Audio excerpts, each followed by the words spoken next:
ఇదే సమావేశంలో ముద్రగడ మాట్లాడుతున్నారు. ఇప్పుడు ఆ లైవ్ చూద్దాం. కన్నెత్తి చూడకూడదు, చూడని విధంగా మనం వారిని తయారు చేయాలండి. మనం కూడా దానికి సిద్ధంగా వారిని ఆ స్థానంలో కూర్చోబెట్టడం కోసం మనం పూర్తి సహాయ సహకారాలు ఇవ్వాలని నేను కోరుకుంటా ఉన్నాను. 40 సంవత్సరాల నుంచి రాజకీయాల్లో ఉన్నానండి. మా తండ్రి గారు 2 సార్లు శాసనసభకి, నేను 4 సార్లు అసెంబ్లీకి, 6 సార్లు మమ్మల్ని పూర్వం పత్తిపాడు నియోజకవర్గం ప్రజలు ఎన్నుకున్నారన్నయ్య. ఎన్నుకున్నది ఎవరంటే బీసీ వర్గాలు, దళిత వర్గాలు, గిరిజన వర్గాలు, బక్క కాపులండి. పెద్ద కాపులు కాదండి, బక్క కాపులు. వీరందరూ దయతోటి రూపాయి ఖర్చు లేకుండా 6 సార్లు మాకు ఓటేసి రాజకీయ పిచ్చి పెట్టారన్నయ్య. ఎప్పుడు ఓటమి తెలియని నియోజకవర్గం నాకు.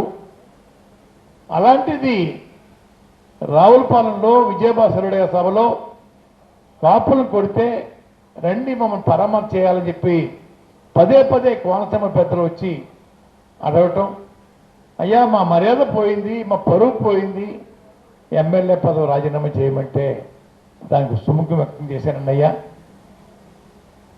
ప్రజలు ఏంటి మాకు సేవ చేయడానికి ఎమ్మెల్యేగా అనుకుంటే వారి కులానికి సమస్య వచ్చిందని కులవాళ్ళని కొట్టారని చెప్పేసి రాజీనామా చేయటం మంచిగా లేదని నన్ను పాతాళానికి వారు నెట్టేయడం జరిగిందన్నయ్య.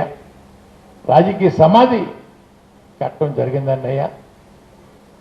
రాజీనామా చేసిన రోజున ఒక్క కాపు శాసనసభ్యులు నాతో మాట్లాడడానికి భయపడ్డారన్నయ్య. నమ్మరు మీరు.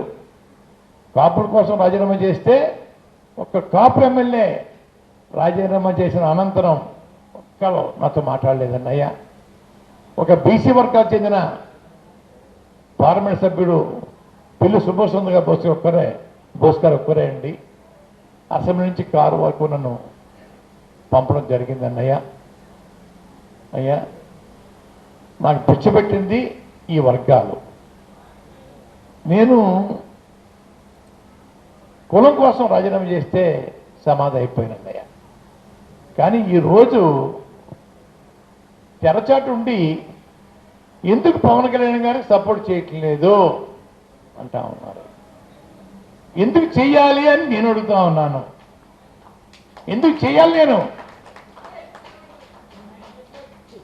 చంద్రబాబు నాయుడు గారు 2014లో అండి నోర్లు ఎండిపోయాయి, అర్జెంటుగా అధికారం కావాలి, అధికారం దాహం తీర్చుకోవడం కోసం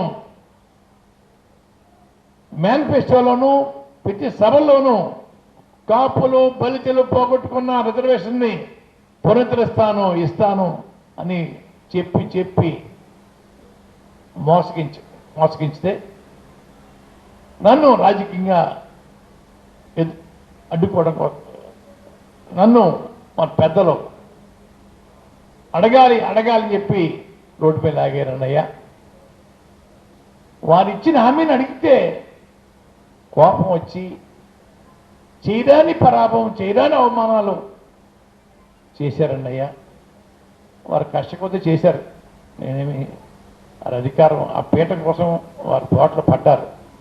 కానీ ఈరోజు ఎందుకు చేయవు అని అడిగే హీరో గారు ఉన్నారు చూసారా, 5 సంవత్సరాలు వారు పక్కన ఉన్నారండి. ఎందుకు అవమానించో పద్మనాభాన్ని ఒక్క మాట కూడా అనలేదన్నయ్య. వారు మడుగులో దాక్కున్నారన్నయ్య 5 సంవత్సరాలను. కాపు యువతని చెత్తకు కొట్టేశారు, ఆడవాళ్ళని చెత్తకు కొట్టేశారు, గుళ్ళకి వెళ్ళి కొప్పకి కొడితే కూడా కొట్టారండి. కిల్లప్పుడు వస్తుంటే ఆధార్ కార్డు చూపించమన్నారండి, లేదా పాకిస్తాన్ వెళ్ళినట్టుగా. ఇలాంటి పరిస్థితుల్లో మేము జీవించామండి అయ్యా. అయ్యా ఆ రోజు ఏం మాట్లాడలేదన్నయ్యా, మడుగులో దాక్కున్నారన్నయ్యా.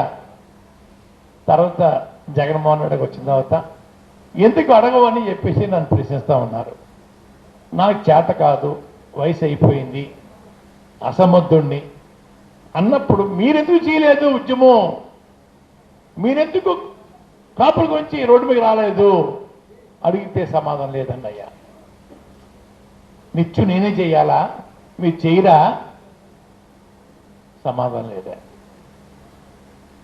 ఎప్పుడు ఎలా ఉన్నామని కానీ, పోలీసులు హెరాస్మెంట్ గురించి అడగటం కానీ, చిన్న ఉత్తరం కానీ, కానీ ప్రెస్ మీట్ పెట్టి వాదాచరం కానీ చేయని పెద్ద మనిషి అన్నయ్యా.